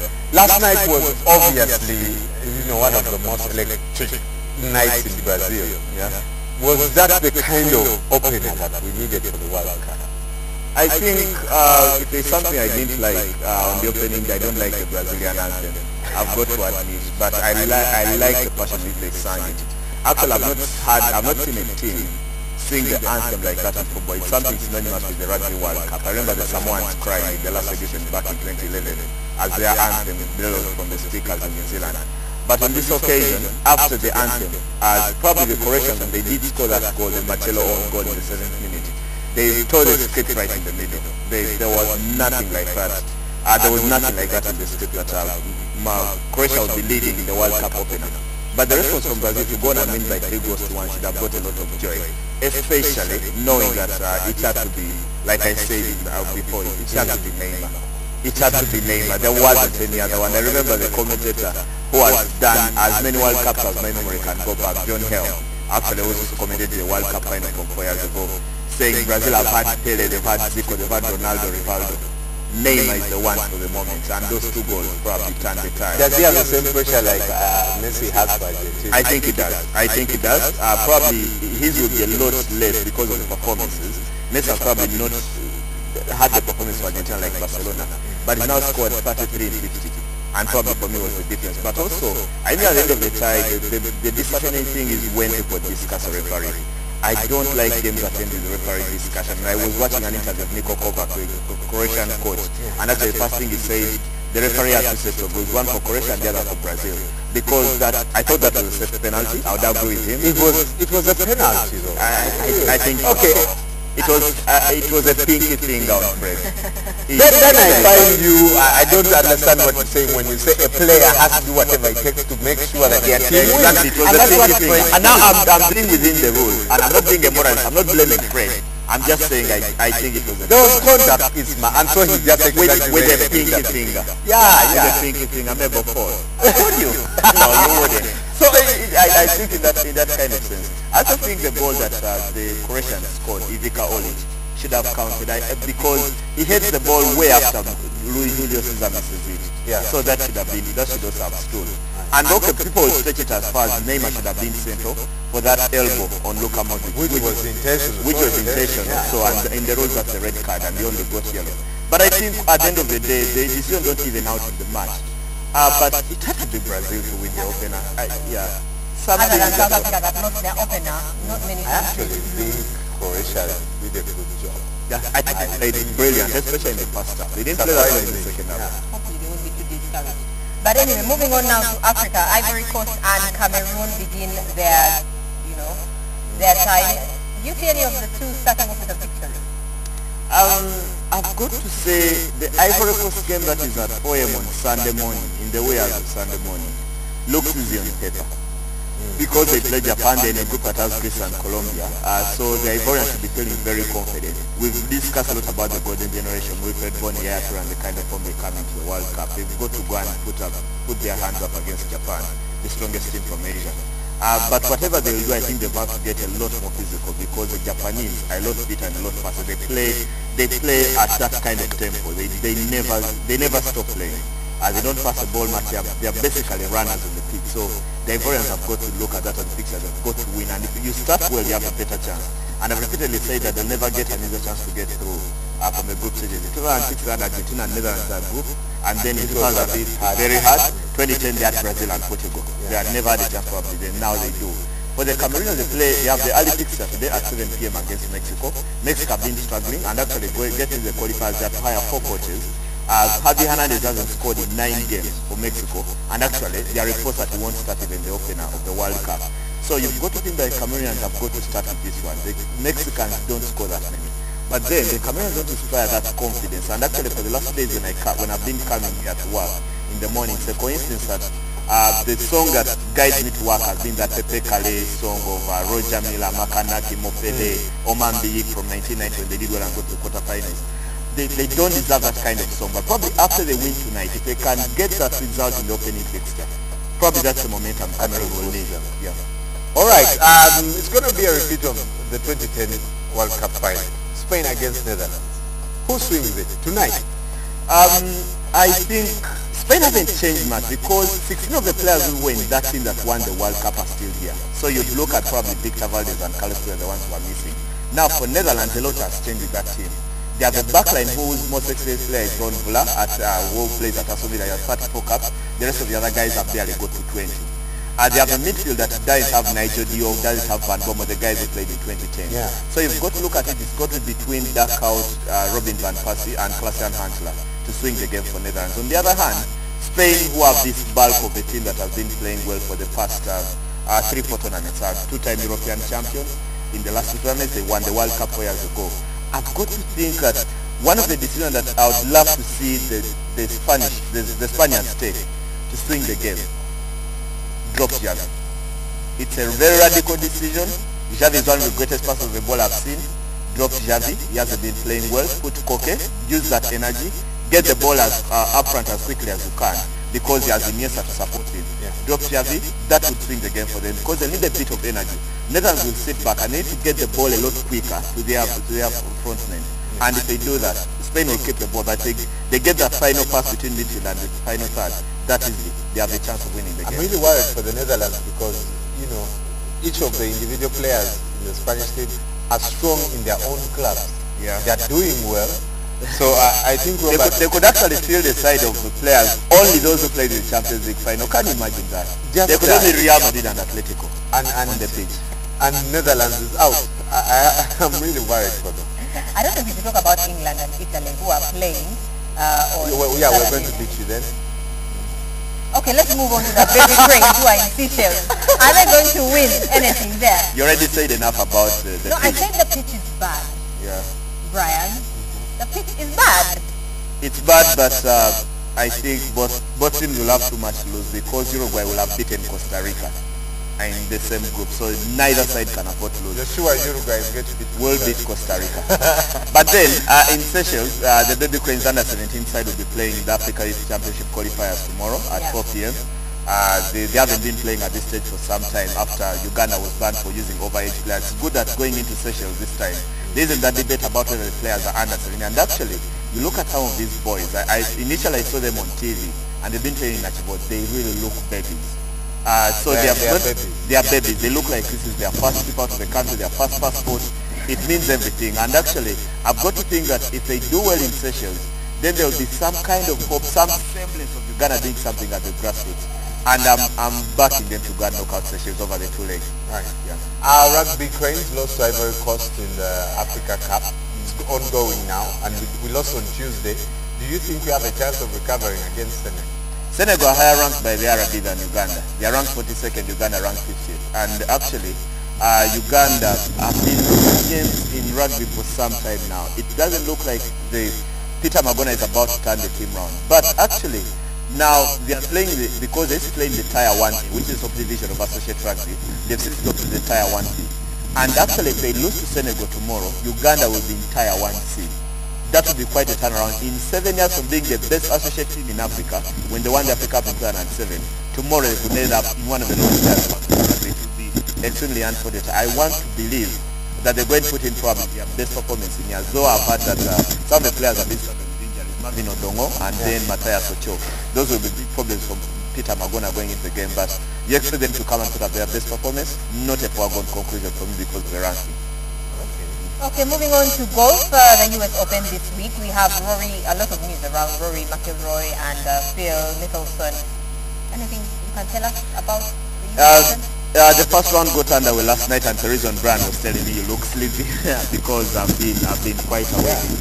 But while the news was Rory McIlroy, it was about actually because of his engagement, which was called off when the wedding was called off, and been playing well since then. Went on and won 2 tournaments, but yesterday he could only put on a +1 because he put on a 7th one at Pinehurst at the US Open, and is way off the leaders. Then the other one was Phil Mickelson, because it looks like the only golfer who has a chance of winning all 4 majors, because only 4 other golfers have done it, of course Tiger Woods inclusive. But he's finished 2nd on 5 occasions at the US Open, so it was his chance. But neither was in contention. He only had a level pass event. Because Martin Keimer, the German who won the USPGA back in 2010, was the man to beat. He went and just shredded birdie after birdie on the back 9. Actually had 4 birdies on the back 9, and that got him in the lead. He's leading at 5 under, 3 shots clear of the Northern Irishman, Greg McDowell.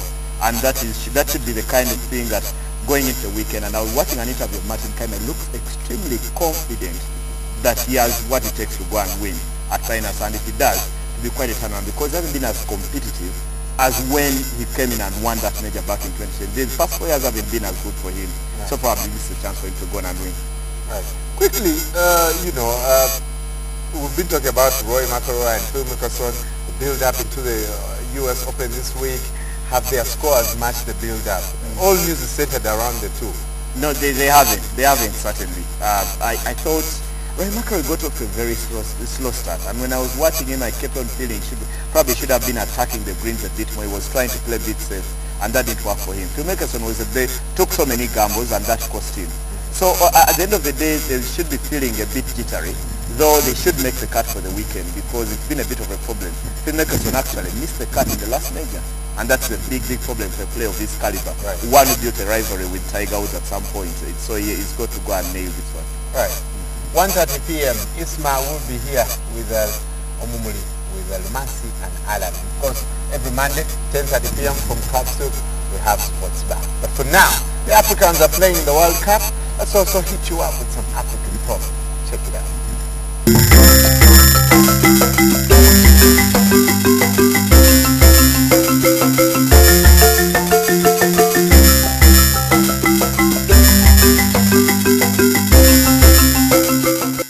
December this morning contributing an Ewe rover. I think this must be one of the tribes in Ghana, Nigeria, or Cote d'Ivoire. A kitten can only catch a baby mouse. Sure. Do Miami Heat represent that? they are behaving like a mouse because they are 3-1 down against the Spurs. I lost again this morning. Brian just has to bring England up. So who is the kitten there? The sad reality is that if you're to look at the Italian league and the Premier League, really, can you compare the two? I think I think before you even get to the Italian, I think you had better come in the middle. you've got to. I think you've got to only take on the challenges you can manage. Yeah. Yeah, and probably Brad, Italians are 4-time world champions. So a challenge like England, who have won one World Cup, are a mouse. Where once in a while, a David it's biblical. But you know, you know what? Look at Atletico Madrid. Talk about this on Monday. Are you comparing yourself to Atletico? No, so you're that underdog. In the African proverb. Okay. Yeah. So you're the mouse.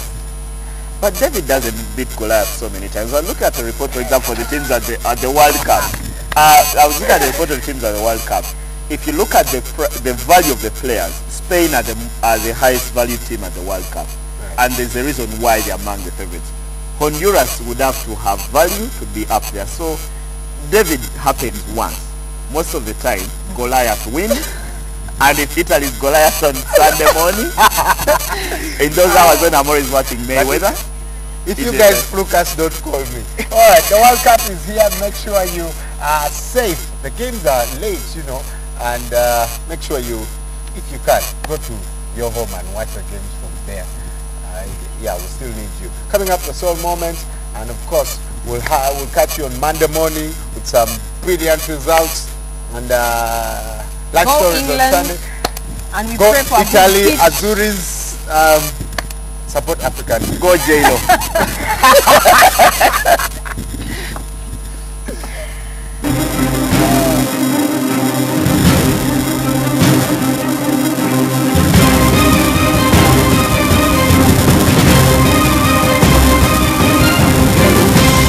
You're watching Morning at NTV.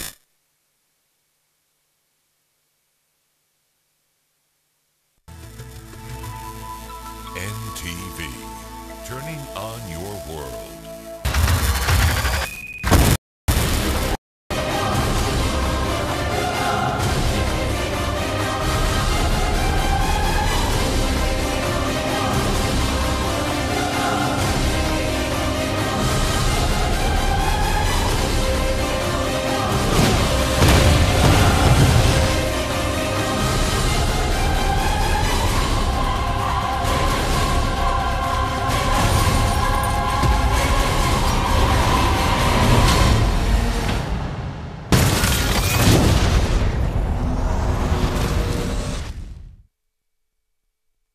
On the next episode, brought to you by... At Orange, we know you want to do more on the internet. That's why we bring you happy hour day and night. This Sunday on GXP, we bring you a church service presided by Archbishop Stanley Tagali.